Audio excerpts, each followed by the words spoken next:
Today's topic is going to be farming. But when you think about farming, most people just think in terms of geographic farming. But in reality, farming in real estate is just communication. That's all it is. It's just keeping in touch with people. It's letting everybody know that you're in real estate and that you want to be their realtor for life.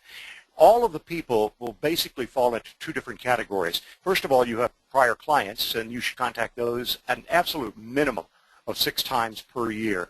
And you need to set up a contact management program to do that for you, to save you an awful lot of time. And those people that are in your spheres of influence, you should contact at least a minimum of 4 times per year. You know, the best form of advertising that you have is your business card.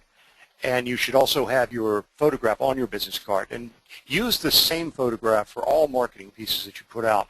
But your business card should literally be an extension of your hand. Every single person you meet, every time you meet them, should be a card-carrying member of your fan club. You need to give those out to everybody, every time you meet them. I mean, you meet somebody today, you give them a card. You meet them tomorrow, you give them a card again.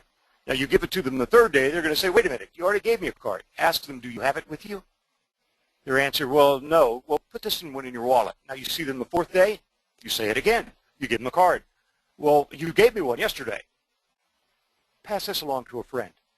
But that is literally the best form of advertising you have going for you. Every person you meet should, as I say, be a card-carrying member of your fan club, and they should never, ever be allowed to escape from your sphere of influence. You know, years ago, there was a commercial on television. It always involved 2 people. They were always in a crowded environment. It might have been a stadium or a large restaurant or a concert, but there was a lot of chatter, a lot of people talking in the background. And then all of a sudden the camera would zoom in on these 2 people, and one would say something along the lines of, hey, there's a new stock issue coming out. Have you heard anything about it? And the other person would always say exactly the same thing.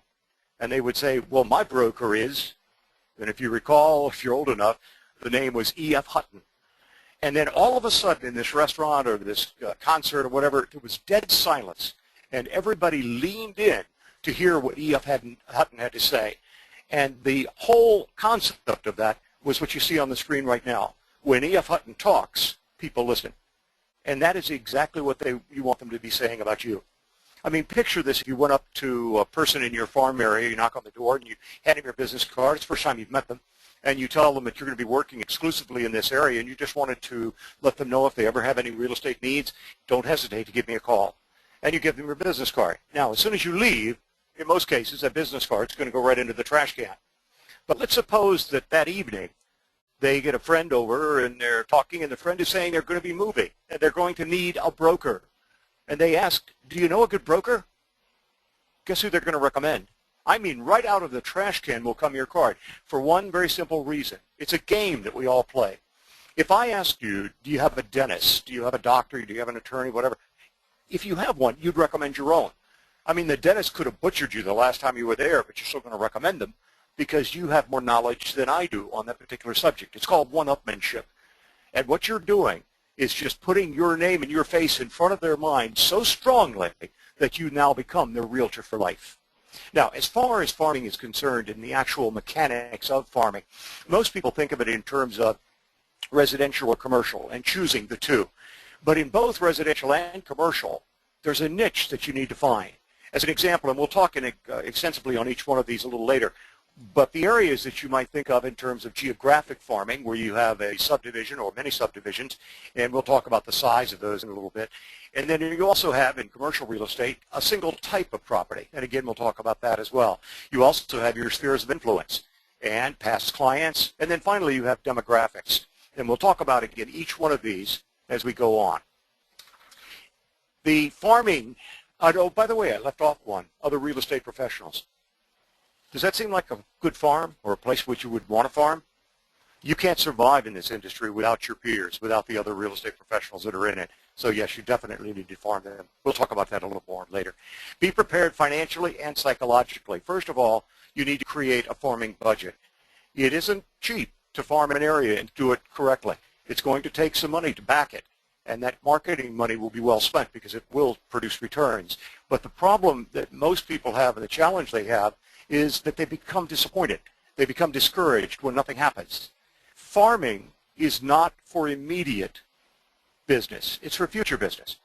And a person may not know they're moving for 6 months, a year, and you've got to keep going after them, going on and on and on. And then finally, when that event occurs, again, they automatically think of you as their broker. Residential farming techniques, mailings. I'm going to put something up on the board in just a second, but I want you to listen to this for just a second. When I go out and do seminars, I can have a group, and it doesn't matter what the topic would be, but I can have a group of, say, 300, 400, 500 people in the room. And I always ask them a couple of questions. And again, it doesn't matter what the topic is. I just want to get a feel for this from the group. And I'll say, how many of you farm? And probably better than 80% of the people will raise their hand. How many of you do mail-outs? And again, 80% of the people will raise their hand. But then the final question is the really important one. I'll say, how many of you follow up on that mail-out? And at that point, probably 5% of the people have their hand up.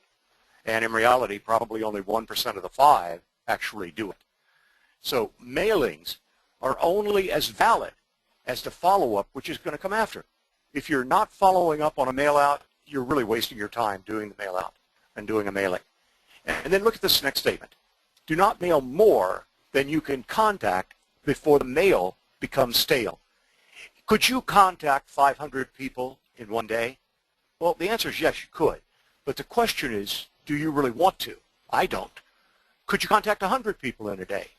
Yeah, but do you want to? Again, I don't. So you have to decide on what your number is. And then when you make that decision, it might be 25. Mine was 25. But it could be 25, 50, whatever. Once you decide on that number, that's the number of pieces of mail that you mail out every day.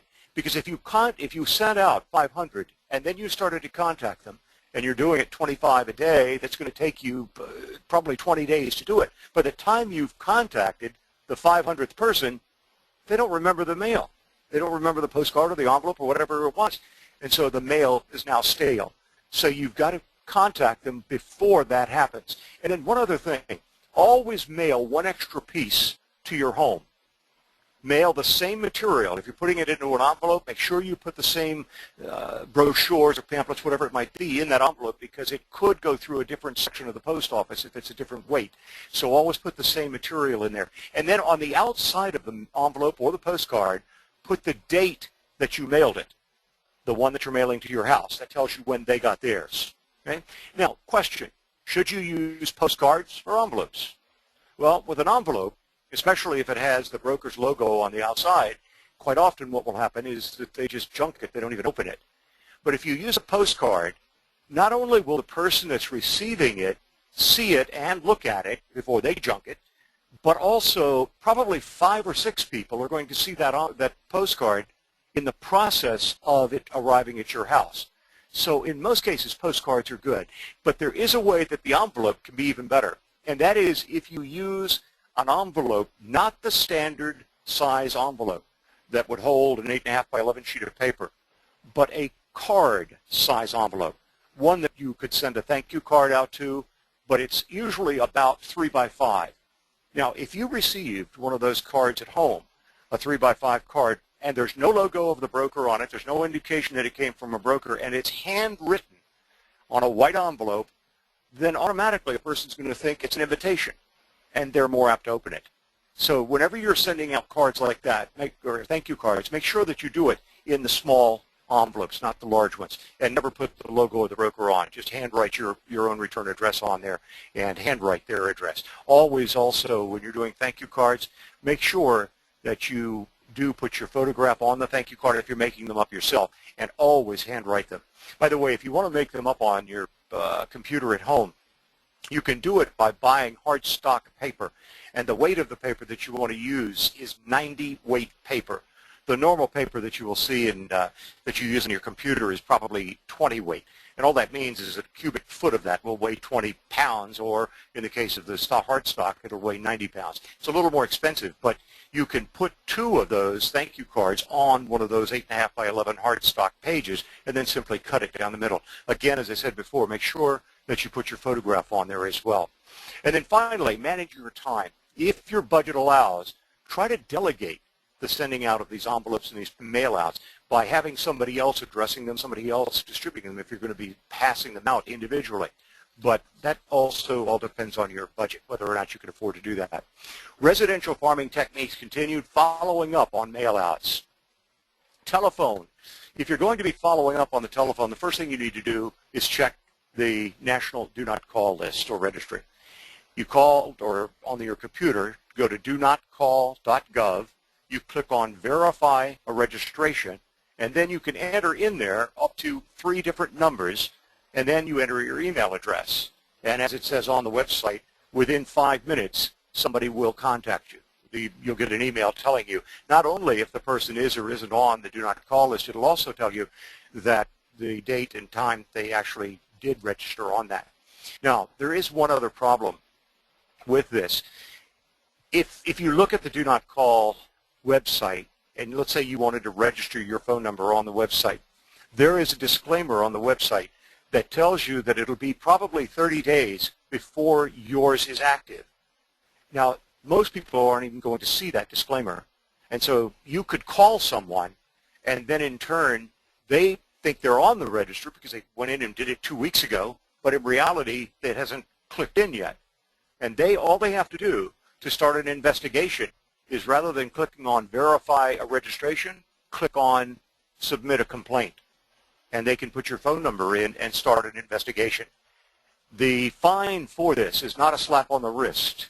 It's an $11,000 fine, first offense. So it really is not a thing that you want to mess with. But when you do enter those numbers and you receive that email back, what I would suggest you do to protect yourself is keep that for at least 2 months. Just create a file and put it into the file. Now, there is an exception to the Do Not Call list, and that is that if you have had a relationship with someone in the prior 18 months, and it doesn't matter whether it was a real estate relationship or not, if you've had a relationship with someone within the last 18 months, then you can call them, and you don't have to check their number against the Do Not Call list.